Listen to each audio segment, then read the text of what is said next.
Graças a Deus, graça e paz, amém, meu irmão? Pode sentar, é uma alegria estar aqui mais uma vez, ministrando a palavra do Senhor, aleluias. Daqui a pouquinho o pastor William vai falar, tá, irmãos? A gente está deixando um pouco para o final, porque senão eu não prego, ninguém vai conseguir falar muito depois, é muita emoção, é muita bênção, né? E quando a gente começa a falar das coisas lindas que Deus faz, realmente nos alegramos. E às vezes nos comovemos com os milagres de Deus. Entendemos que Deus é fiel. E hoje nós vamos falar um pouquinho da missão. A missão de Cristo, ela é a nossa missão. E falar de missão é reafirmar o compromisso da igreja em pregar o evangelho. Falar de missão é falar do grande amor de Deus por nós. Sendo assim, eu quero convidá-los a refletir comigo no texto de João, capítulo 17. Iremos ler o versículo 18.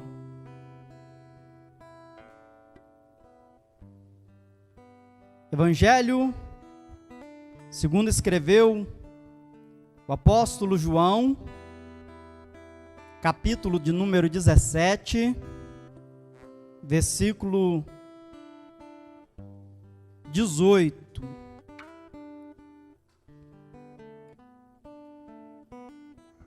Aleluias.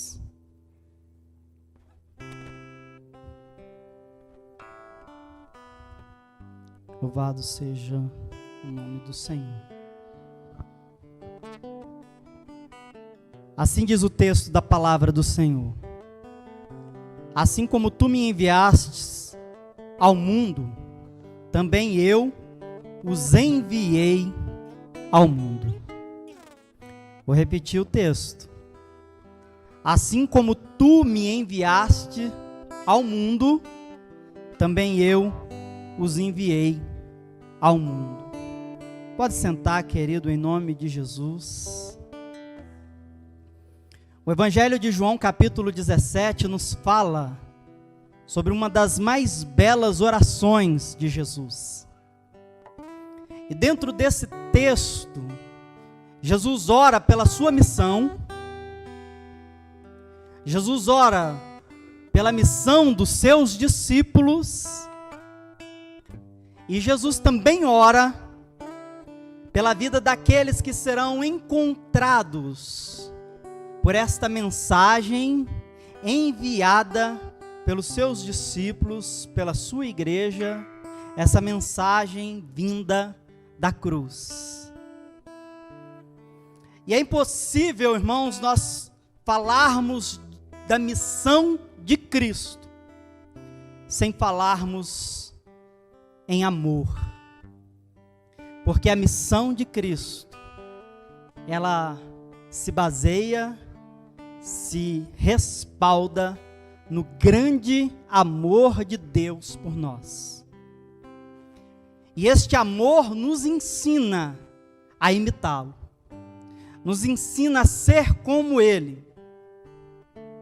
E é impossível praticarmos missão, é impossível sermos solidários, é impossível expressarmos o amor de Cristo às pessoas, se não aprendermos também a amar como Cristo amou a igreja. A igreja existe porque Deus nos amou incondicionalmente.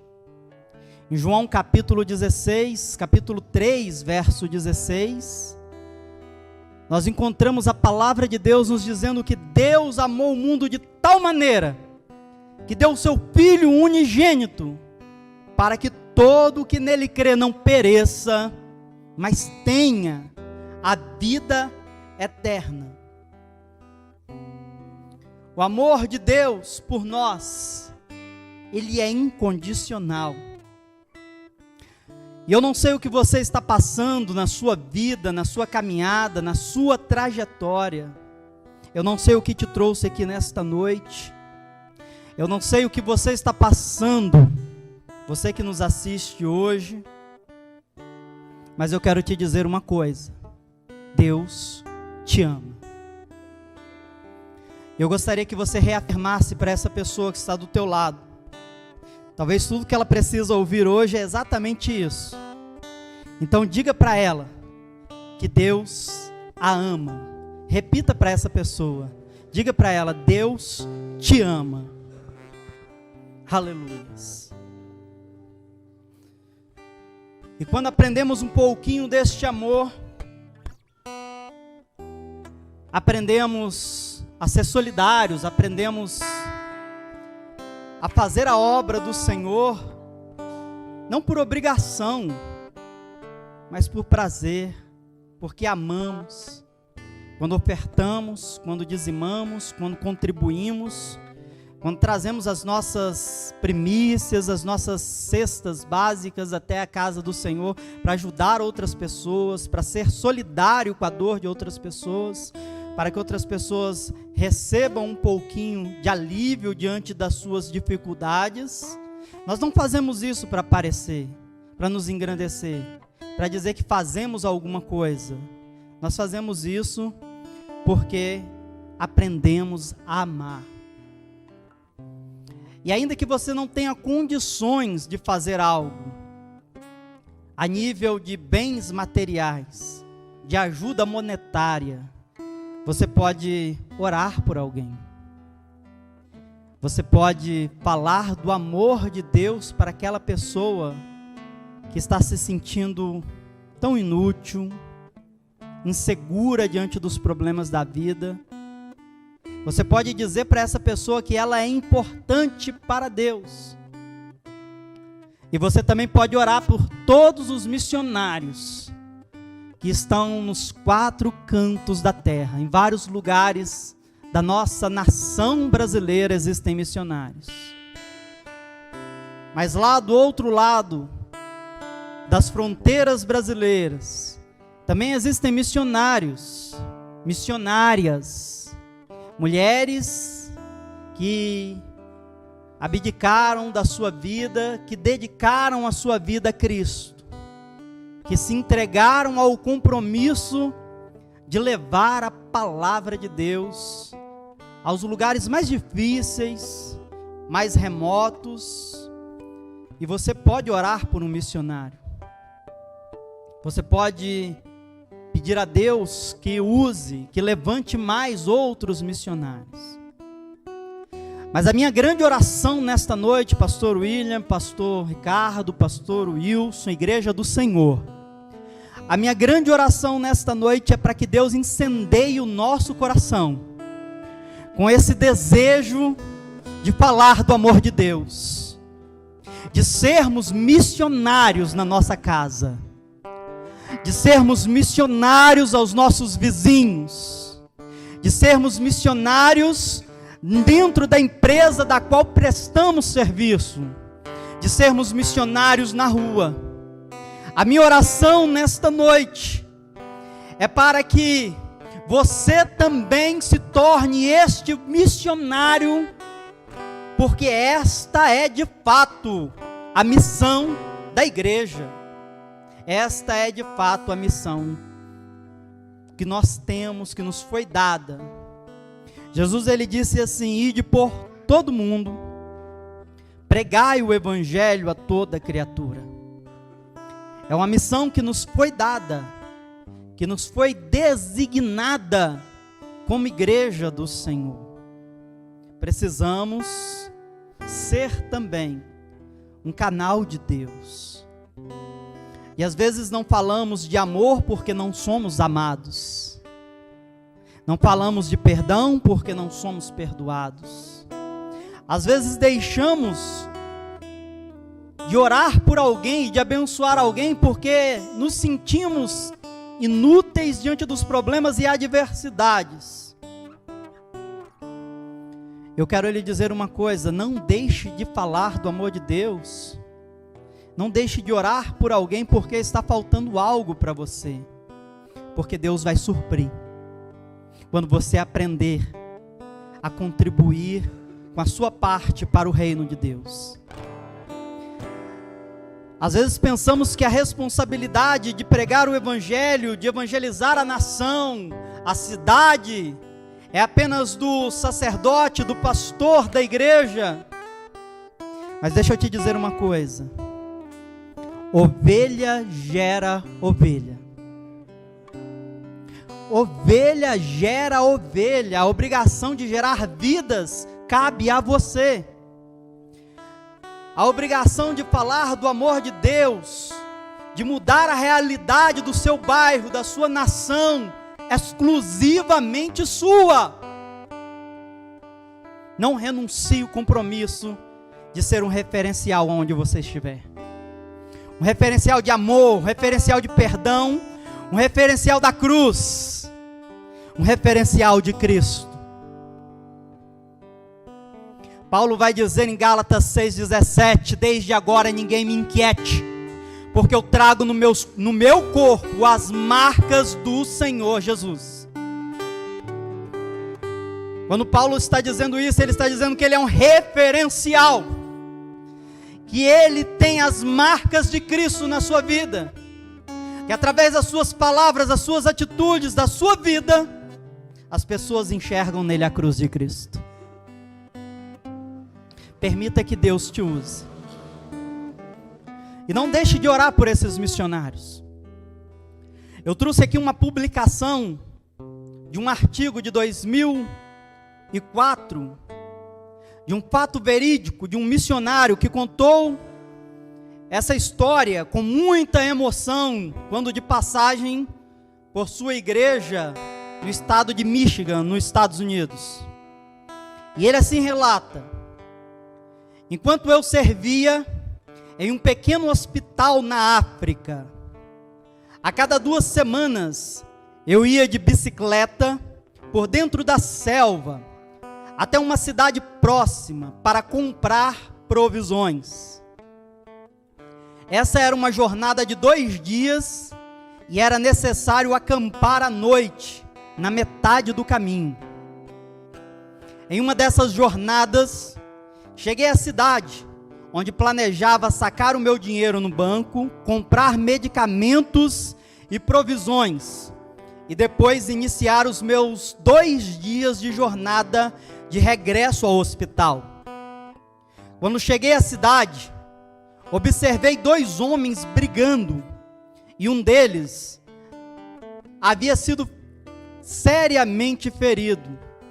Tratei dos seus ferimentos, e ao mesmo tempo lhe falei do Senhor Jesus Cristo. Viajei por 2 dias, acampando à noite, e cheguei em casa sem nenhum incidente. 2 semanas depois, repeti minha jornada. Quando cheguei à cidade, fui abordado por aquele jovem homem, cujas feridas eu havia tratado. Ele me disse que sabia que eu levava dinheiro e provisões. Prosseguiu dizendo-me: alguns amigos e eu te seguimos até a selva, sabendo que tu ias acampar à noite.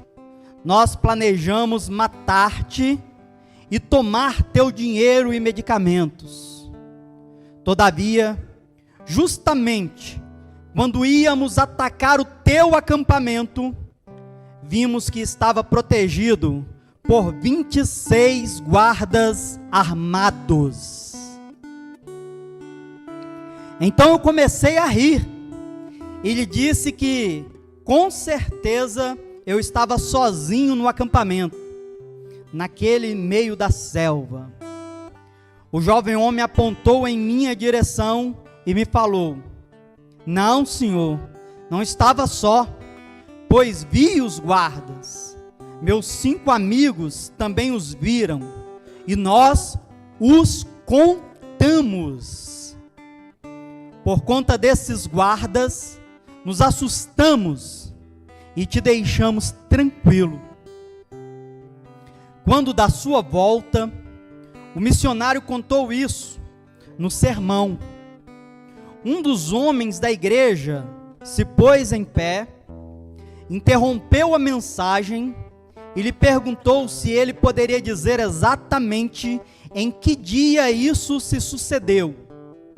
O missionário contou à congregação o dia, e então o homem que lhe interrompeu contou essa história. Na noite do teu incidente na África, aqui era manhã, e eu estava me preparando para ir jogar golfe. Estava a ponto de sair de casa, quando senti a urgência de orar por ti. De fato, a urgência do Senhor era tão forte, que chamei vários homens da igreja para encontrarmos-nos aqui no templo, para orar por ti. Poderiam os homens que se reuniram comigo aqui naquele dia porem-se de pé? Então todos os homens que se reuniram naquele dia se puseram de pé.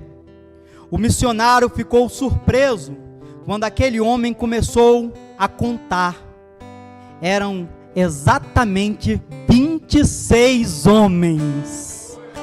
Aleluias! Louvado seja o nome do Senhor. Então entenda que a sua oração, ela não é em vão. É fato que existem dias que parece que o céu é de bronze.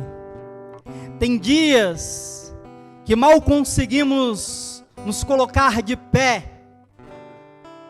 Mas não deixe de orar. E se em algum momento Deus lhe tocar para orar por alguém, não perca tempo. Eu lembro que na minha igreja em Belo Horizonte havia um irmão. Esse irmão se chama Oliveira, um grande homem de Deus. E ele estava na casa dele por volta de 2 horas da manhã, quando ele estava orando. Deus o tocou e disse assim: vá até na casa do irmão Demir. Estou citando o nome porque eles contam esse testemunho. Eu estava lá nessa época. E ele começou a orar pelo irmão Demir, mas ele se sentiu incomodado porque Deus mandou ele ir lá, e já era 2 horas da manhã. Já era madrugada. Mas ele não teve dúvida que o Senhor estava mandando ele fazer algo. Ele não teve dúvida que esta era a missão que Deus estava colocando no seu coração. Então ele se levantou imediatamente, abriu a porta da sua casa, desceu o morro, lá era um morro, desceu a ladeira, o irmão Demir morava mais embaixo, um quarteirão abaixo da igreja da qual nós nos reuníamos. Na esquina havia uma portinha, a luz estava acesa, e o irmão começou a gritar: irmão, irmão, irmão, e começou a bater na porta. E de repente o irmão abre a porta. Eu tinha uma barbearia nessa portinha onde aconteceu isso. Esse irmão abriu a porta de aço, e quando o irmão abriu a porta de aço, havia uma corda no meio do salão, preparada. Ele ia se enforcar naquela hora. E quando ele viu aquele irmão, ele entendeu quanto Deus o amava, e não permitiu que aquilo acontecesse na vida dele. E aquele irmão foi um canal de bênção para salvar a vida do irmão Demir, que anos depois se tornou um pastor, que anos depois abriu obras missionárias, que está lá no campo fazendo a obra agora, louvando o nome do Senhor Jesus.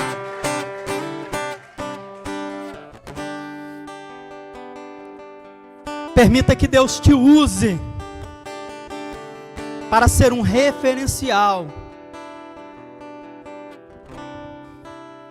Passe a olhar a nossa volta, a sua volta, com o olhar de Deus, para vivermos a missão de Cristo. Eu gostaria que depois você lesse João 17, porque na oração de Jesus em João 17, ele ora pela sua missão. pela importância do amor de Deus ser levado às pessoas. Ele ora pela vida dos seus discípulos, para que eles não se afastem, para que eles não renunciem a este amor, para que eles não abandonem esta missão. E lá no versículo 20 de João 17, Jesus vai dizer assim: a minha oração não é apenas por eles, rogo também por aqueles que crerão em mim, por meio da mensagem deles. Jesus já orou por você, para que você pregue, e para que a palavra que venha sair da sua boca seja uma palavra que traga impacto. Não é a eloquência, não é a sua homilética, não é a sua hermenêutica, não é a sua didática, não é a sua capacidade intelectual que vai fazer diferença, mas é a oração de Jesus por você, através da sua palavra, que vai fazer a diferença, que vai trazer vida a outras pessoas. E quando olhamos para este amor de Deus, incondicional por nós, e começamos a aprender a viver este amor, começamos então a vivê-lo segundo a ótica de Deus. E o amor, segundo a ótica de Deus, é um caminho de excelência. Na sociedade de hoje, as pessoas falam que o mundo está cheio de pessoas boas, qualificadas em muita coisa. Está cheia de bons profissionais, dentistas, advogados. Temos bons profissionais na área médica. Mas no mundo atual eles falam que para ter um espaço no meio profissional é preciso ter excelência naquilo que se faz. Por tamanho a concorrência que existe nessa sociedade. Para pregarmos o Evangelho, para que ele tenha um espaço nas vidas, nós precisamos viver este amor com excelência. Também não dá para ser um bom cristão. Aliás, quando um jovem chegou até Jesus e disse assim: bom mestre, Jesus disse: que bom, eu não sou bom, bom é meu Pai que está nos céus. Mas o Senhor nos convida a viver a excelência do Evangelho. Em 1 Coríntios, no capítulo 12, no verso 31, na parte B, o apóstolo Paulo vai dizer assim: passo a mostrar-vos um caminho ainda mais excelente. Quando ele diz assim, passo a mostrar-vos um caminho ainda mais excelente, se você ler todo o capítulo 12 de 1 Coríntios, assim como o capítulo 13, na sequência o capítulo 14, você irá perceber que Paulo está tratando sobre os dons. Ele fala sobre a importância dos dons na igreja. Mas ele interrompe esse diálogo, ele interrompe essa mensagem, e no meio desse discurso, ele diz: passo a mostrar-vos um caminho ainda mais excelente. E aí ele vai dizer que, sem este amor, sem a excelência que vem do amor de Deus em nossas vidas, de nada vai adiantar os meus talentos, de nada vai adiantar os meus dons, de nada vai adiantar o que eu faço. A excelência está no amor de Deus. Tudo que eu faço tem que ser com muito amor. E eu volto a reafirmar que a minha oração é para que Deus incendeie o seu coração. Porque no dia de hoje as pessoas perderam o amor de vir na igreja. As pessoas perderam o amor de querer fazer algo, de dizer: pastor, eu quero cantar, eu quero pregar, eu quero tocar violão, eu quero aprender a tocar teclado para ter um tecladista, eu quero fazer algo para o Senhor Jesus. As pessoas perderam o prazer de vir à casa do Senhor. E a Bíblia diz que, por se aumentar a iniquidade, o amor de muitos esfriaria. E é de fato o que aconteceu. Nos preocupamos tanto com as nossas necessidades, que deixamos de ser empáticos à sociedade, à necessidade do próximo. Nos preocupamos com nós mesmos.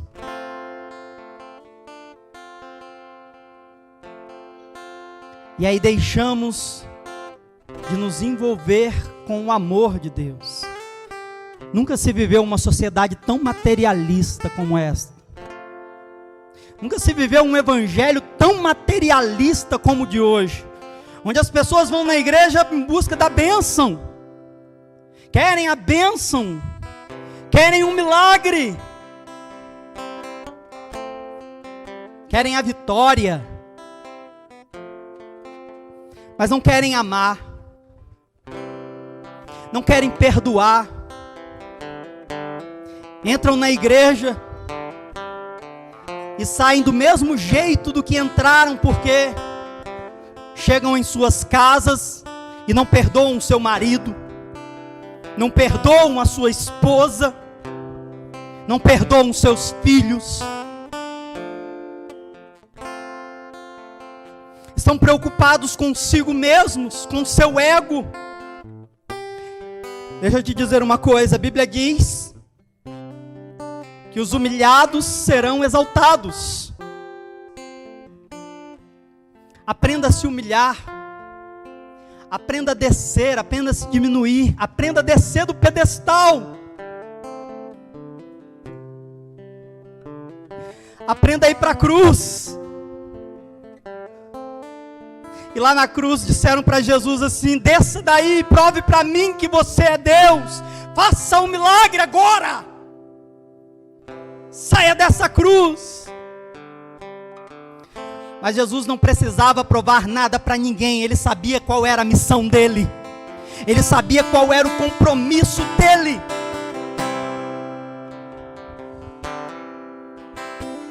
Você não precisa provar nada para mim, para ninguém. Você apenas precisa viver esse evangelho. Você apenas precisa deixar Deus entrar na sua vida. Eu quero que você faça essa oração nessa noite. Que você diga: Senhor, entra na minha vida, entra na minha casa, me faça especial, me faça diferente, mude a minha história. John Stott, um grande pregador inglês, ele vai dizer que amor é mais serviço do que sentimentos. E quando eu olho para 1 Coríntios, capítulo 13, eu entendo o que ele quer dizer. Porque aqui eu encontro Paulo nos apresentando o amor não como sentimento. Paulo nos apresenta o amor com personalidade. Com personalidade. Em 1 Coríntios capítulo 13, versículo 4 a 8, olha só o que Paulo descreve sobre o amor. O amor é paciente, o amor é bondoso, não inveja, não se vangloria, não se orgulha, não maltrata, não procura seus interesses, não se ira facilmente, não guarda rancor. O amor não se alegra com a injustiça, mas se alegra com a verdade. Tudo sofre, tudo crê, tudo supera, tudo espera. O amor nunca perece. Paulo nos dá características. Paulo personifica o amor e diz assim: isso você tem que viver, não sentir. Entenderam, irmãos? Vou repetir. Ele está dizendo aqui: isso vocês têm que viver e não sentir. Porque de fato os nossos sentimentos e emoções oscilam. Existem momentos que eu estou alegre. Existem momentos que eu estou de fato triste. Mas as minhas emoções não podem comprometer o caminho da excelência. Apesar de eu estar com muita raiva de você, porque você me traiu, porque você me enganou, porque você pisou, porque você me humilhou, porque você mentiu, ainda assim eu vou te amar. Ainda assim eu vou te amar. Isso é evangelho. Isso é cruz. Isso é renúncia. Portanto, o amor de Deus é muito mais do que emoções e sentimentos. Até envolve emoções e sentimentos. Mas é atitude. E nós encontramos em Cristo o parâmetro deste amor, o modelo. Nos respaldamos nele. Quando nós olhamos para o Antigo Testamento, o próprio Evangelho de Marcos, capítulo 12, verso 31, vai reafirmar que no Antigo Testamento a lei era: amarás o teu próximo como a ti mesmo. Mas tem dias que a gente não se ama. Como a gente vai amar o próximo? Tem dias que a gente não se cuida. Como vamos cuidar do próximo? Você concorda que o amor humano ele é imperfeito e falho? Você concorda comigo que o meu amor, ele com certeza não vai suprir essa expectativa de amar o próximo? Porque eu não consigo me amar. Por isso Jesus veio. Por isso Jesus morreu na cruz. Por isso Jesus muda o parâmetro que no Antigo Testamento era nós mesmos. E no Novo Testamento o parâmetro passa a ser o próprio Cristo. E aí em João capítulo 15, verso 12, ele vai dizer: amai-vos uns aos outros, como eu vos amei. Aleluia!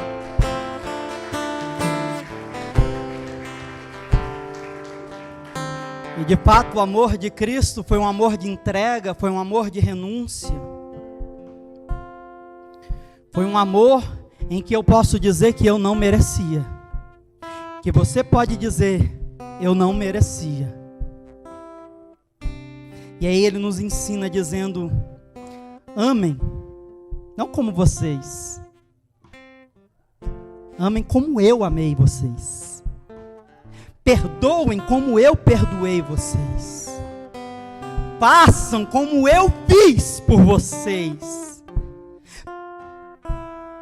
Aleluias.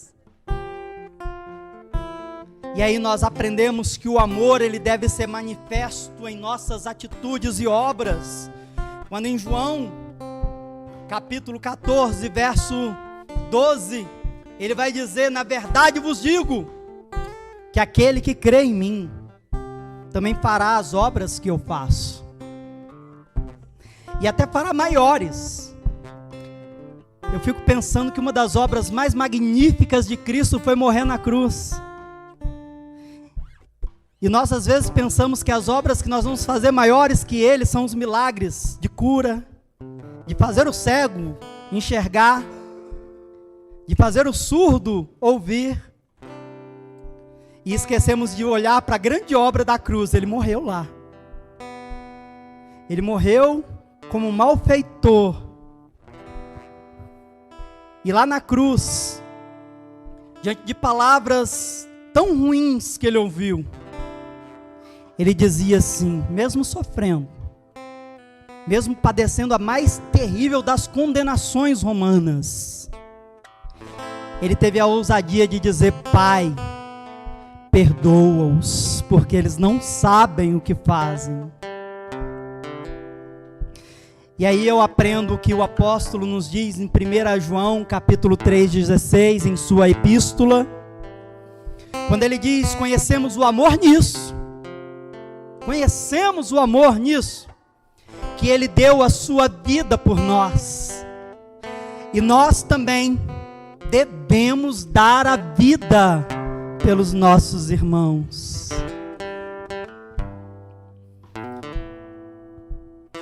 Isso é a missão, isso é ser um missionário, isso é o que a igreja tem que pregar, precisa viver. Pastor, mas eu preciso de uma bênção mesmo, eu preciso de um milagre. Jesus não vai te negar o milagre, Jesus não vai te negar a cura, a bênção,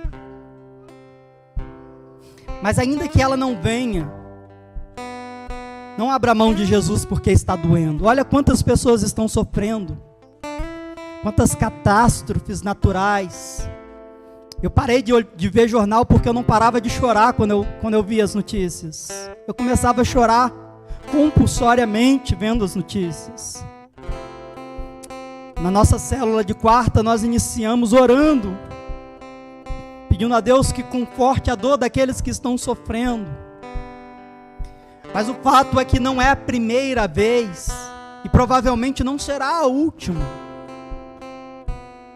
Sempre vamos nos deparar com situações difíceis. E apesar das situações difíceis às vezes chegarem na sua casa,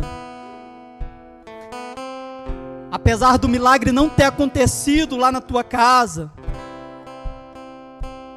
você precisa honrar o nome de Jesus, não pelo que Ele tem para te dar, mas por esse amor dele incondicional na cruz por você. Você precisa continuar firme e não negar a Jesus, porque você não recebeu o emprego, a casa, a promessa do marido, da esposa, porque você não recebeu alguma coisa. Não deixe de negar o nome do Senhor, não deixe de falar do amor de Jesus, não negue o nome de Jesus. O pastor até citou aqui na última semana, nossa grande irmã pastora Ludmila Feber, que morreu de câncer. Mas até os últimos momentos de vida dela, ela continuou louvando, ela continuou adorando. O Senhor Jesus não quis curá-la, e ela era uma mulher de oração, e por que Ele não curou, eu não sei, mas eu sei que ela foi fiel. E Paulo vai dizer: combati um bom combate, acabei a carreira, mas guardei a fé. Jesus vai nos dizer em Apocalipse: seja fiel até a morte, e dar-te-ei a coroa da vida. Podem te tirar tudo, podem te tirar os bens, a casa, o emprego, você pode perder a saúde, pode acontecer muitas coisas, mas ninguém pode tirar a tua fé. Ninguém pode tirar o grande amor de Deus por você, e você sabe que Ele te ama. Mas Jesus em Mateus 6,33 vai dizer assim: busque em primeiro lugar o reino de Deus e a sua justiça, e depois todas as demais coisas vos serão acrescentadas. Se Ele vai acrescentar eu não sei, mas o nosso compromisso aqui é em buscar a vontade dEle para a nossa vida. O nosso compromisso aqui é deixar Ele nos quebrar em 1000 pedacinhos, porque somos pecadores mesmo, mentimos, enganamos, roubamos, fornicamos, adulteramos, prostituímos, somos mentirosos, mas estamos aqui porque Ele nos amou. Em Jeremias 31:3, o profeta vai dizer: de longe o Senhor me via e com amor eterno me atraía. Apesar disso tudo, Ele nos chamou e nos abraçou e disse: vem cá, filho, eu quero te abraçar, eu quero cuidar de você, eu quero sarar a tua ferida, eu quero curar você, eu quero perdoar os teus pecados, eu quero te fazer uma nova criatura, eu quero lhe dar o que você nunca antes experimentou. Eu quero lhe dar o amor que este mundo não te deu, o amor que ninguém pode te dar. Permita que Ele lhe quebre. Diga: Senhor, eis-me aqui. Quebra-me mesmo, Senhor. Tira de mim tudo que não te louva. Ore assim. Tire de mim tudo que não é bom. Tira de mim, Senhor, toda mágoa, toda tristeza, todo rancor, todo ódio. Tira. E entra, Senhor, e ocupa esse espaço. E faça de mim uma nova criatura. Deixa eu te dizer uma coisa. Você pode fazer muito mais do que você pensa que pode fazer.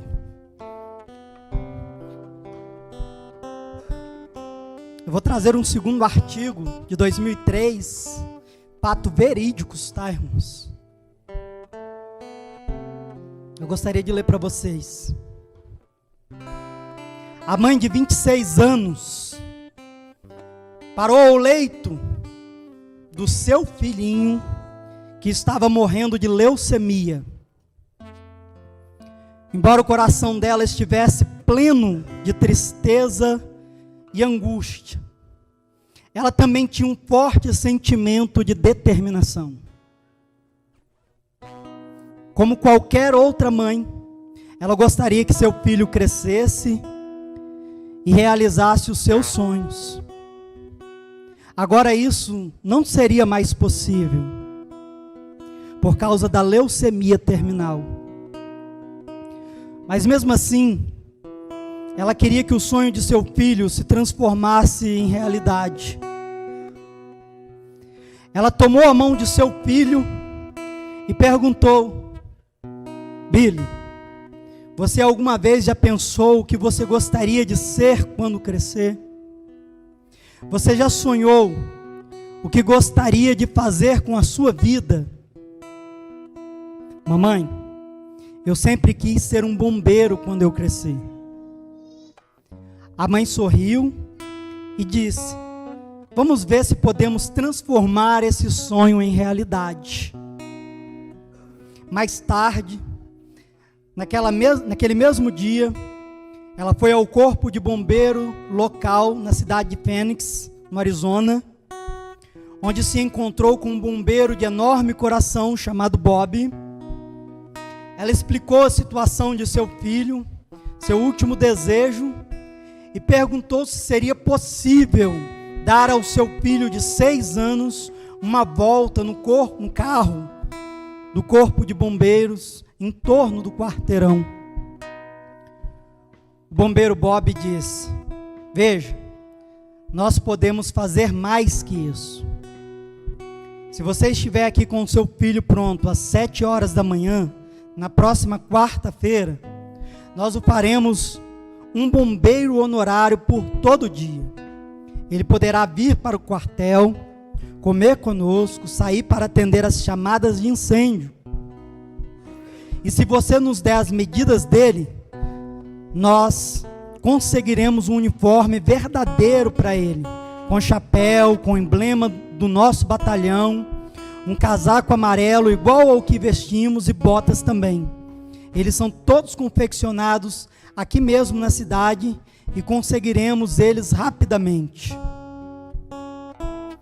3 dias depois, o bombeiro Bob pegou o garoto Billy, vestiu-o em seu uniforme de bombeiro e o escoltou do leito do hospital até o caminhão dos bombeiros.